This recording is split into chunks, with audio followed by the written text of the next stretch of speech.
हे guys, good morning. So हम अपने Q&A का सेशन को यहाँ पे चालू रखते हैं। As you guys know right कि आई थिंक मैंने परसों को एक Q&A सेशन किया था जहाँ पे कुछ 7-8 लोगों का सवाल लिया था। जो लोग वर्कशॉप में आके अपना सवाल का जवाब उनको नहीं मिला था बिकॉज ऑफ टाइम कंस्ट्रेंट कर नहीं पाया। सो वही पे हम कंटिन्यू कर रहे हैं क्योंकि आज कुछ मेरे पास कुछ और 7-8 और क्वेश्चंस है तो उनके बारे में हम डिस्कस करेंगे because end of course all the questions are coming from the people जिन्होंने वर्कशॉप को लाइव अटेंड किया था लेकिन अनफॉर्चुनेटली वो क्वेश्चन कर नहीं पाया, मतलब 1-on-1 हमारे इंटरेक्शन हो नहीं पाया बिकॉज ऑफ टाइम कॉन्स्टेंट। सो पहले हम बात करते हैं यहाँ पे एक सवाल है आपका यहाँ पे मुजीब का। तो मुजीब का कहना है कि लाइक यू नो कि मतलब यहाँ पे कंपनी है वर्ड विजर्ड करके जहाँ पे से प्रोमोटर अपना स्टॉक्स को बेच रहा है for working capital needs in a business. ठीक है, तो उनका है कि लाइक ऐसी सिचुएशन को कैसे देखा जाए। अब देखो द पॉइंट इज कि लाइक अगर प्रोमोटर अपने स्टॉक को बेच रहा है, फॉर एग्जाम्पल स्टॉक को बेच रहा है या से फॉर एग्जाम्पल यहाँ पे अगर वो प्लेज कर रहा है और वहां से पैसा उठा के वर्किंग कैपिटल में डाल रहा है तो ये थोड़ा बहुत तो कंसर्निंग बात है ना।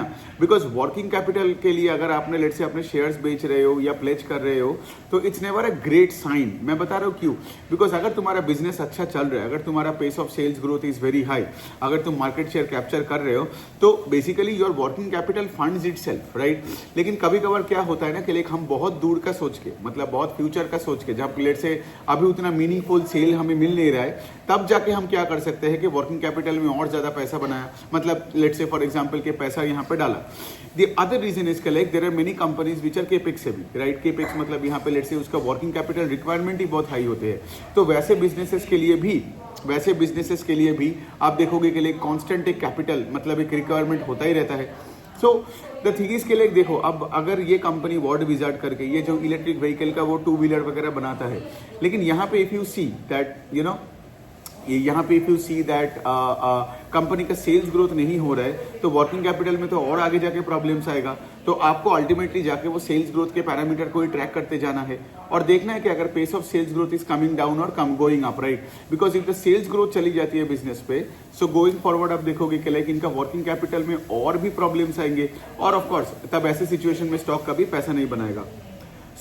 सो ये हो गया पहला वाला सवाल। दूसरा है कि लाइक यहाँ पे वही है कि उनका वही है कि लाइक अगर कोई कंपनी का लेट से ग्रोथ रेट घटता है तो हमको क्या करना है। देखो सिंपल सी पॉइंट है, कोई भी कंपनी का अगर ग्रोथ रेट घटता है, जैसे आज आप देख सकते हो, ऐसे मैंने पिछले वाले वीडियो में मैंने दिखाया, राइट। एक्सिस बैंक और हैवेल्स का। एक्सिस बैंक पहले 18-20% से लोन बुक को ग्रो करता था, अभी वो 9% से ग्रो कर रहा था। एक्सिस बैंक का ग्रोथ रेट घटा। दूसरे साइड में हैवेल्स जो 15% का इंजन था अभी वो 10% से ग्रो कर रहा है। सो ऐसे सिचुएशन में एटलीस्ट मैं ये तो बोल सकता हूँ कि लाइक आप उसमें पैसे और ऐड मत करो, है ना। मतलब हो ही सकता है ना कि लाइक कंपनीज में कभी कभार कोई छोटा मोटा प्रॉब्लम आता है, राइट, जिसकी वजह से लेट से ग्रोथ रेट स्टॉल्ड हो जाती है। तो वहां पे ठीक है, वहां पे अब वो डिफिकल्ट बात है कि लाइक आप कितना बेचोगे, आधा बेचोगे, पूरा बेचोगे या उसको पूरा ही होल्ड करोगे 1-2 क्वार्टर के लिए। लेकिन मैं क्या करता हूं ना, मैं यहाँ पे ऐड नहीं करता हूं स्पेशली टू दोस कंपनीज जहां पे लेट से फॉर एग्जांपल ग्रोथ रेट घटती है। बिकॉज जब तक ग्रोथ रेट नहीं बढ़ती है मैं वापस नहीं घुसता उस स्टॉक में। समझ में आ रहा है, मतलब मेरा जो जर्नी चलता है कंपनी के साथ उसमें से बीच टाइम पे ये हो ही सकता है ना कि लाइक ग्रोथ चली गई या फिर मतलब से फॉर एग्जांपल जैसे ये इलेक्शन हीट वेव की वजह से हुआ था, लेकिन उसके बावजूद मतलब उसके बाद वाले सब्सिक्वेंट क्वार्टर्स में अगर मैं देखता हूं कि ओके जो प्री हीट वेव का जो अच्छे क्वार्टर्स थे वैसे वापस आ गए तो मैं फिर से ऐड करने लगता हूं। तो बात यहाँ पे आपका फ्लेक्सिबिलिटी पे आती है। कभी भी फिक्स्ड माइंडसेट में ना जाना कि ग्रोथ चला गया मतलब पक्का आ ही जाएगा, और अगर ना आए तो क्या होगा ना, you would get stuck in that stock and lose all your time in the market without making any returns. और वही तो मतलब कैपिटल मिस एलोकेशन बन जाता है व्हेन पीपल गेट स्टक। तो ये चलो मुजीब का क्वेश्चन हो गया। रोशन का एक सवाल लेते हैं। रोशन जी ये बोल रहे हैं कि लाइक कि हमें इक्विटी रिसर्च सीखने के लिए जॉब चाहिए कि नहीं। देखो पॉइंट है के लिए आपको कोई जॉब की जरूरत नहीं है इक्विटी रिसर्च सीखने के लिए। मैंने 2 वर्कशॉप्स क्यों बनाए बताओ, फिनेंशियल सेक्टर का और ये इन्वेस्टमेंट चेकलिस्ट का जो कि नॉन फाइनेंशियल्स में, ताकि कोई भी ये काम खुद से कर सकता है। देखो जॉब में जाओगे और अगर लेट से आपको रेलिवेंट प्रोफाइल मिलता है तो of course it will help, but having said that सिर्फ जॉब से ही आप सीखोगे ये कोई बात नहीं है। बिकॉज देखो द पॉइंट इज दुनिया में कोई भी चीज सीखने के लिए कोई इंस्टीट्यूट के नीचे जाना नहीं पड़ता है, बट हमारे देश में तो वही है ना कि सबको लगता है डिग्री ले लो तो फिर एजुकेशन मिलती है, और डिग्री खत्म तो एजुकेशन गायब। लेकिन द रियल एजुकेशन होता है जब लेट से फॉर एग्जांपल आप यहाँ पे परपेचुअली लर्न करते रहोगे। सेशन में ये बार बार ये बात बोला, you have to be a perpetual learning machine. आप ये नहीं सोच सकते हो कि जॉब में जाओगे तो तभी सीखोगे, या आप MBA करोगे तभी जाके ये सीखोगे, तो ये मेंटालिटी गलत है। इससे क्या होता है ना, लोग कुछ सीखते नहीं है और इंस्टीट्यूट्स आपका फायदा उठाते हैं। आपसे आपको बैंक में जाके लोन लेना पड़ेगा, फिर लाखों करोड़ों रुपए खर्चा करके एक MBA आपको मिलेगा, और फिर अब जाके देखोगे उस MBA का जो पढ़ाई आपने सीखे हो वो प्रैक्टिकली शेयर बाजार में एप्लीकेबल नहीं है। तो द पॉइंट इज के लाइक इसीलिए तो मैंने ये वर्कशॉप्स वगैरह क्यों बनाया, बिकॉज वरना क्या है, वरना तो हजार MBA कॉलेजेस है, सब बैठ के आपको सिखा रहे हैं डेट टू इक्विटी रेशियो क्या है, free cash flow to the firm का डेफिनेशन क्या है। तो मेरा यहाँ पे काम क्या है, मेरा काम एक ही जगह पे है कि प्रैक्टिकली कैसे आप ये काम कर पाओ और आप सबको मैं कन्विंस कर पाऊँ। ये सब चीजों के लिए आपको कोई बैकग्राउंड की जरूरत नहीं है, बिकॉज शेयर बाजार में क्या है, शेयर बाजार इज नथिंग बट मतलब it's like common sense, it's reality, धंधा। आज लाखों करोड़ों लोगों ने धंधा किया in the history of times. सबके पास क्या MBA था क्या, सबके पास जॉब था क्या?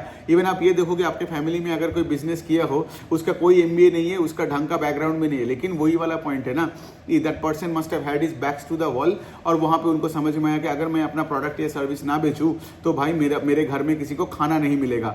तो अंदर का आग जगाओ, ठीक है, सीखो। ये जो वर्कशॉप्स में मैंने क्या सिखाया कि कैसे आप PPT कॉन कॉल पढ़ सकते हो, how can you track businesses across sectors, you have to get into the habit of reading, right. लेकिन अगर आप ऐसे मेंटल बायसेस लेके बैठ जाओगे कि मुझे जॉब चाहिए, 10 साल के एक्सपीरियंस चाहिए तब जाके मैं सीखूंगा, तो मतलब आपने अपने दिमाग में एक्सक्यूज बिठा लिया, राइट, कि मैं आज कुछ नहीं सीखने वाला हूँ, कुछ नहीं करने वाला हूँ, लोग थैली भर के मुझे वो खुशी और अपना सक्सेस हाथ में देगा तब जाके मैं एंजॉय करूंगा। बट अनफॉर्चुनेटली रियलिटी उस तरीके का नहीं होता है। अच्छा, अब एक तीसरा सवाल लेते हैं यहाँ पे आकाश जी का। तो उनका भी कोई एक पर्टिकुलर स्टॉक का था, मैं भूल गया, जिस कंपनी का रिजल्ट अच्छा है लेकिन stock is going down. The problem with most people यहाँ पे यही हो रहा है कि लोग क्या कर रहे हैं यहाँ पे कि लोग हमेशा एक स्टॉक चार्ट के मूवमेंट को कंपनी के परफॉर्मेंस के साथ week to week, day to day, hour to hour track कर रहे हैं। ऐसा नहीं होता है, राइट। मतलब अगर कोई कंपनी अच्छे से और अच्छा परफॉर्म किए जा रहे हैं, राइट, उसका स्टॉक डेली वॉलेटिलिटी में वो भी सफर कर सकता है ना, 5% डाउन, 10% डाउन। लेकिन द पॉइंट इज कि अगर वो स्टॉक मार्केट नहीं होता तो क्या आप वो धंधे को बेचते? तो आपको ये पहले सवाल पूछना पड़ेगा, ठीक है। दूसरा चीज ये है कि लाइक आप देखोगे कि लाइक अगर वो कंपनी का लेट से फॉर एग्जांपल मार्केट कैप छोटा होता है, राइट, लेट से आपने एक स्टॉक को खरीदा बिकॉज आपको बहुत अच्छा लगा, लेकिन किसी और ने पता नहीं आप जान ना पहचान कोई म्यूचुअल फंड ने लेट से वो स्टॉक को बेचा, इसलिए लेट से वो स्टॉक नीचे गया। तो इसका मतलब ये नहीं है कि लाइक आप भी वो स्टॉक को बेच दोगे, बिकॉज लोगों का खरीदना बेचने का रीजन अलग होता है ना, राइट। जैसे मैं बताता हूँ, बहुत लोग होता है जो मार्केट में आते हैं ये सोचते हैं मुझे 10-15% का रिटर्न मिल जाए तो मैं 10-15% का सेल्स ग्रोथ वाले कंपनी में मैं खुश हूं, लेकिन मैं तो खुश नहीं हूं।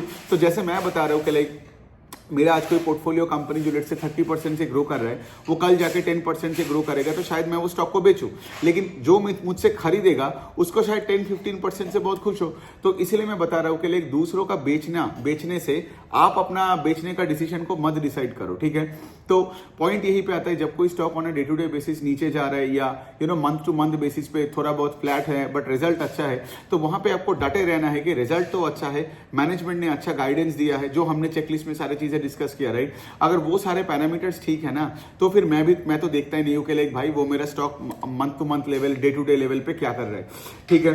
तो यही हो गया बात। अब यहाँ पे लीजू का एक सवाल लेते हैं। तो उन्होंने ये पूछा कि लाइक कॉन कॉल में अगर कॉन कॉल हमें पूरा पढ़ने का टाइम नहीं मिलता है तो यहाँ पे कीवर्ड्स क्या है। तो आई गेस लीजू जी अगर आप वो वर्कशॉप में तो आए थे, राइट, सो यू नो कि लाइक यहाँ पे पूरा जो चेकलिस्ट का जो पॉइंटर्स था आप उसी को यहाँ पे अप्लाई कर लो, है ना। आप यहाँ पे ग्रोथ, कंट्रोल एफ करके ग्रोथ लिख सकते हो, कैपिटल एक्सपेंशन लिख सकते हो, फिर उसके बाद आप गाइडेंस वाला वर्ड शब्द को यूज कर सकते हो। कुछ नहीं, जस्ट कॉन कॉल खोलना, कंट्रोल एफ करके जाके गाइडेंस लिखो, फिर ग्रोथ लिखो। देखो वो ग्रोथ वाला शब्द कितने बार कॉन कॉल में यूज हुआ है। एक चीज मैं ये भी देखता हूँ कभी कभार, अगर मतलब देखो द पॉइंट इज, मैं तो सबको अर्ज यही बोलूंगा कि अगर आप अपने जर्नी को चालू कर रहे हो या फ्रेशर हो, आप पूरा कॉन कॉल पढ़ो, ठीक है। यहाँ पे शॉर्टकट मत ढूंढो। लेकिन अगर आपका थोड़ा बहुत एक्सपीरियंस बन चुका है ना, तब आप जाके ये कर सकते हो कि लेट से जो इस कंपनी में ग्रोथ नहीं है, आप देखोगे कंट्रोल एफ करके अगर ग्रोथ सर्च करोगे तो कॉन कॉल में द ग्रोथ वाले शब्द का इस्तेमाल कम बार हुआ है, ठीक है। और जिस कंपनी का लेट से ग्रोथ है, गाइडेंस अच्छा है, डिमांड बहुत हाई है, आप देखोगे पूरे कॉन कॉल में, मतलब ट्रांसक्रिप्ट में कंट्रोल एफ करके ग्रोथ मारोगे तो लेट से 40-50 बार वो ग्रोथ का शब्द यूज हुआ है। तो आप क्या कर सकते हो, जहां भी वो वर्ड मिलेगा उसका वो सब्सिक्वेंट लाइन वगैरह पढ़ लेना, है ना। गाइडेंस का भी आप देख सकते हो। फिर और भी आप बहुत सारे शब्द यूज कर सकते हो, जैसे फॉर एग्जाम्पल आप मार्जिन का देख सकते हो। सिंपल लिखो मार्जिन एक्सपेंशन या सिर्फ मार्जिन करके देखो कि जब वो मार्जिन वाला शब्द जहां पे यूज हुआ है वहां पे मैनेजमेंट क्या बता रहा है, ठीक है। तो इस तरीके से क्या होगा ना, कम टाइम में आपको बहुत सारे मतलब पूरे ये चीज ग्रोथ, मार्जिन, केपेक्स, गाइडेंस, है ना। फिर ROV, return on equity search करो या फिर सिर्फ आरओवी सर्च करो, देखो मैनेजमेंट उसके बारे में क्या बोल रहे हैं और आपको ये माहौल समझ में आना चाहिए। अगर आपको लगता है कि मैनेजमेंट ने लेट्स से फॉर एग्जांपल कोई नंबर नहीं दिया, दैट इज ऑल्सो फाइन, लेकिन वो ये बता रहे कि आगे जाके हमारा आरओवी का नंबर नीचे जाएगा, मार्जिन घट जाएगा, ठीक है, ये प्रॉब्लम वो प्रॉब्लम, तभी आपको पता है कि आगे जाके माहौल और खराब होने वाला है, तो उस टाइम पे वो स्टॉक को और ऐड नहीं करने का। सो यही सब चीजें हैं मतलब। और आपको ज्यादा मतलब यहाँ पे क्या है ना कि लाइक आप जितना ज्यादा से ज्यादा आप पीपीटी पढ़ोगे, जितना ज्यादा से ज्यादा आप कॉन कॉल पढ़ोगे, बाय द वे पीपीटी में भी कंट्रोल एफ करके ये काम आप कर सकते हो, लेकिन ज्यादा से ज्यादा आप कंपनीज को जब ट्रैक करोगे ना, अभी एक बंदे से मेरा ट्विटर में बात हो रहा था तो उनको उन्होंने भी यही समझा, राइट। उनका भी पहले यही था, मेरा वीडियोस देखने से पहले के लिए कुछ ही कंपनीज को पढ़ूंगा और लेट से फॉर एग्जांपल उन्हीं में पैसा डाल के जस्टिफाई करूंगा। लेकिन अब उनको समझ में आ गया कि जितना आप ज्यादा कंपनीज को पढ़ोगे, राइट, जितना आप पीपीटी और कॉन कॉल्स ट्रैक करोगे सेक्टर्स में, कंपनीज में, उतना आपके लिए अच्छा है, बिकॉज दुनिया में मौके बदलते रहते हैं। So the less number of companies you track, और अगर उनमें प्रॉब्लम आ जाएगा तो फिर क्या होगा, you will get stuck, your money will get stuck, और वही लोग जाके ट्विटर में जाके आप देखोगे कि स्टॉक्स का सेल्समैन बन जाते हैं। तो हमें स्टॉक्स का सेल्समैन नहीं बनना है, अल्टीमेटली हमें देखना है कि मैनेजमेंट एग्जीक्यूशन हो रहा है कि नहीं, है ना। और जितना ज्यादा मैनेजमेंट का आप सुनोगे उतना ज्यादा आपको मौका मिलेगा, और ये चेंजिंग दुनिया है। तो आज जहां पे मौका मिल रहा है, कल शायद वो कंपनीज का वो मौका चले जाए, है ना, और जहां पे आज मौका नहीं है, कल शायद उसमें मौका वापस आ जाए, राइट। सो बात यही पे है कि लाइक आज आप कभी भी फिक्स्ड एक मेंटालिटी में काम नहीं कर पाओगे। सो ये हो गया। चलिए हम 5-6 सवाल लिए। एक और बंदा था, उसका नाम मतलब उसका नाम में कुछ पता नहीं, कुछ AZB करके कुछ था, मतलब ही isn't using his real name, but उसका सवाल बहुत फैसिनेटिंग था। उसका सवाल ये था कि लाइक जब हमारे पास कोई लेट से कोई स्टॉक होता है, ठीक है, अब लेट से फॉर एग्जांपल कोई उस स्टॉक में हम वो कंपनी लेट से अच्छे किए ही जा रहे हैं, तो क्या हम एलोकेशन कुछ भी रेंज तक लेके जा सकते हैं? द आंसर इज यस, अगर वो company keeps on performing better than the other companies in your portfolio. तो आप तो यहाँ पे फंड मैनेजर नहीं होना कि कोई स्टॉक में अगर 10% हो जाए ऑफ योर करंट वैल्यू आप उसको काटने लगोगे, वो मत करो, ठीक है। लेकिन सोचो फॉर एग्जांपल आप तो रिटेल इन्वेस्टर हो, आपका तो कोई यहाँ पे सेबी रेगुलेशन या गाइडेंस मतलब गाइडलाइंस के अनुसार तो आपको चलना नहीं पड़ेगा। तो सोचो आपका जो आज बेस्ट कंपनी है, अगर if it keeps on getting better and better and better at the end of every quarter, ठीक है, फॉर द नेक्स्ट 3-4-5 years, आप उसको रिवॉर्ड करना इसीलिए छोड़ दोगे because they are doing very well? ऐसा नहीं होता है ना।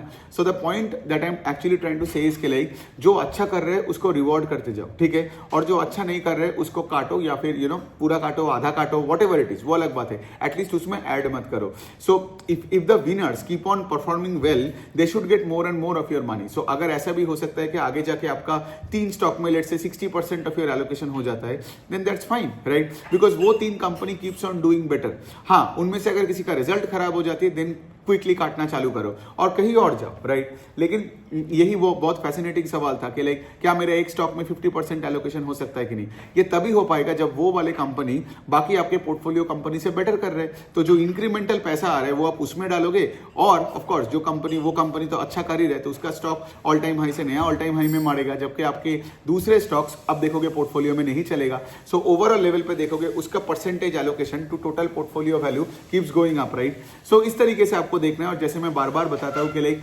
एक पर्टिकुलर स्टॉक में कितना एलोकेशन आगे जाके होगा वो आपको धंधा ही बता देगा, वो आपको मैनेजमेंट बताएगा, इसलिए कॉन कॉल वगैरह सुनना पड़ता है। You don't get to decide कि आपको कितने पैसे डालनी है या कितने पैसे निकालनी है, वो सब चलो एक पॉइंट के बाद जैसे मैंने बताया म्यूचुअल फंड मैनेजर्स को करना पड़ता है, बिकॉज ये सब गाइडलाइंस है, ये है वो है, इस स्टॉक में इतना परसेंटेज, इस सेक्टर में उतना परसेंटेज। लेकिन यहां पे तो आप तो एकदम मतलब एकदम खुला सांड हो ना, तो आपका यहाँ पे लिबर्टी है। यही तो हमारे रिटेल इन्वेस्टर का एडवांटेज है, that we can sell also any time we want to, that we can buy and we can buy any number of quantities go to make the portfolio. तो इसीलिए I think यहाँ पे retail investors का बहुत advantage होते हैं, जो late से कभी कभार इंस्टीट्यूट्स को नहीं मिलता है।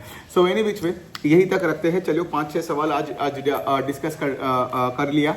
आपने अगर सेशन को अटेंड किया, जैसे मैं फिर से बता रहा हूँ, और आपका अगर कोई सवाल था जो मैं उस दिन ले नहीं पाया, because of time constraint 20 hours 18-20 hours के आसपास हमने वो सेशन किया था, राइट। उसके बाद मतलब क्या ही ले, मतलब 7, साढ़े 7, 8 बज गया था संडे को, I guess you would remember.